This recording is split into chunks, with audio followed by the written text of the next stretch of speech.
Cal Ripken. You can help Cal Ripken Jr. The Cal Ripken Senior Foundation, its partners launch Strikeout Hunger 2020, feeding America. Lend a helping hand during the challenging times. Join them by donating at ripkenfoundation.org/donate/strikeout hunger. Rip, how are you today? I'm doing really good. If I could just say in a real quick thing, you did a really nice job of giving all the details. But our foundation has helped kids all across the country, and now we've shifted our focus temporarily to help the food insecurity. And I couldn't be prouder of our foundation. We put in $100,000. Our partners put in another $150,000, and I think other partners are adding money right now. So we got a really good start. But we want to help as many kids as we can. That's all I'm asking for is a little help. $1 given is 10 meals distributed. So $5, $10 can go a long way. Awesome. Well, it's great to talk to you. I don't know if you watched the re-air of your game last night on ESPN when you broke Lou Gehrig's all-time record. Have you watched that game? I did.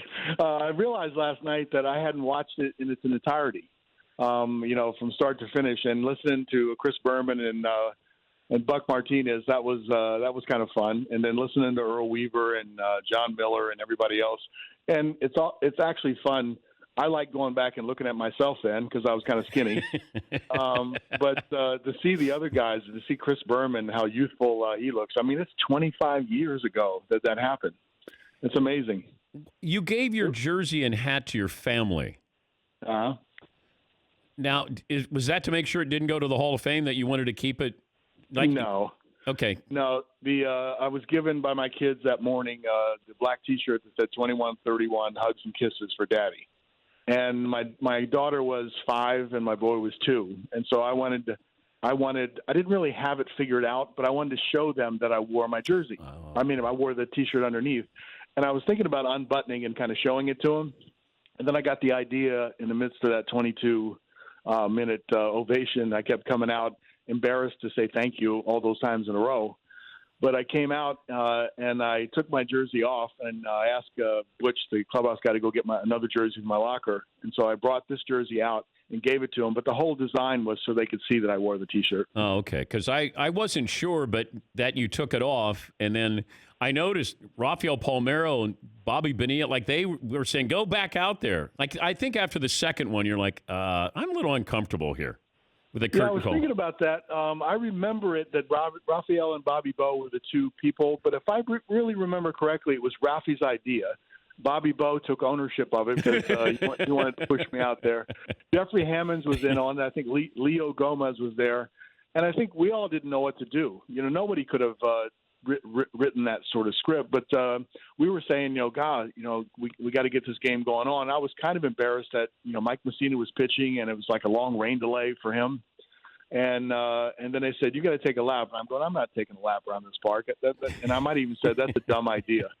And then when they pushed me down there, and I started to see people's faces that I knew, I started to see some people that I knew their names. And then the celebration turned from this huge outpouring, from upper decks and lower decks into a real intimate celebration. So it was pretty amazing. But what was bizarre, though, Rip, is we knew that it was going to happen. It wasn't like you were Kirk Gibson and you just homered off Dennis Eckersley in the World Series. It was, hey, this is going to be an official game when it's an official game. And then all of a sudden we're like, let's go crazy. It's an official game. Congratulations, Cal Ripken. You kind of summed that up pretty good. I didn't know this, but I was talking to Tim Kirchin yesterday, and Tim Kirchin said, at game number 2008, they started the banner on the warehouse. And I remember the first time the banner on the warehouse, they started playing this music when the game became official, whether it's 4.5 or whether it was 5, depending upon if you were ahead or not. And then all of a sudden, the number would fall down, and there would be a new number on the warehouse. And so it almost brought the fans along to that moment of the number dropping, which created its own drama in itself. So, and I think it was just an accumulation of, all the years. And I think for personally, one of the things that I enjoyed most about that year-long celebration was that everybody related to showing up. They related to the work ethic of a perfect attendance in school, or never missing a day of work, or they took pride in that. So I heard everybody's streaks that they had in their own lives, and I thought that was pretty interesting. That we as athletes, I could never be a basketball player and guard Shaquille O'Neal down low because you don't have the size. In baseball, it seems like you can be any size, and it's interesting that a work ethic or how you go about your job, everybody can relate to that as well. So that was really fun for me.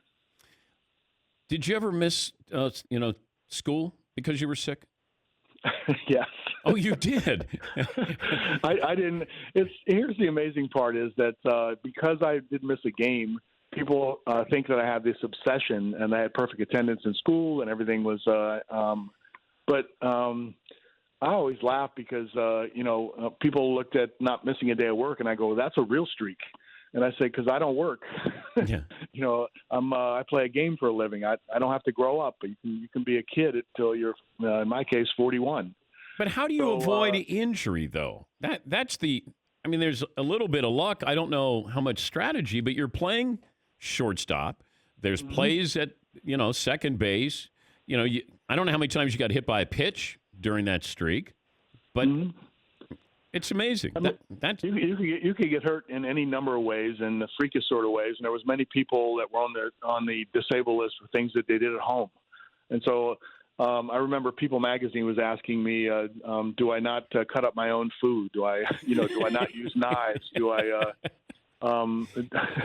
So there were different things that they were asking me to kind of avoid home accidents. But the truth of the matter is, I did get injured. I mean, everybody that plays the game is going to have nagging injuries, and you have to deal with a certain amount of nagging injuries.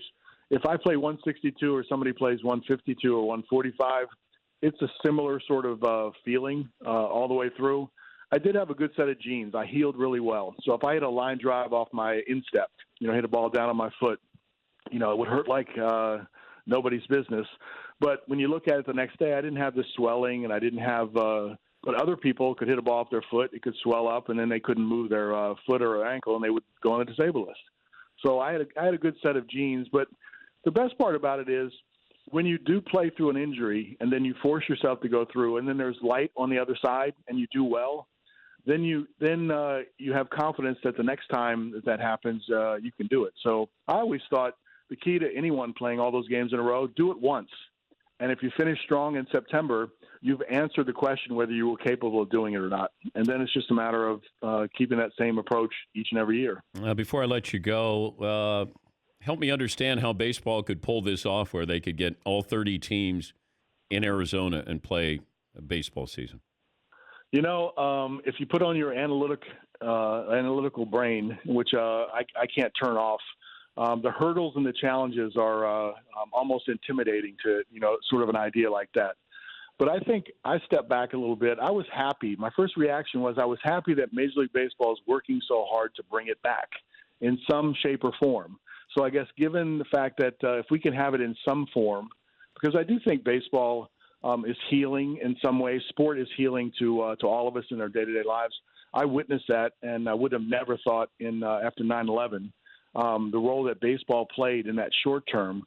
I thought was pretty phenomenal to allow us to distract, to dive into baseball, and I think in this case none of us have been through anything like what we're going through now, and so I look for some signs of normalcy, and for my world, I'd love to see the guys back on the field playing baseball in some way, shape, or form, so I could get that in my daily life.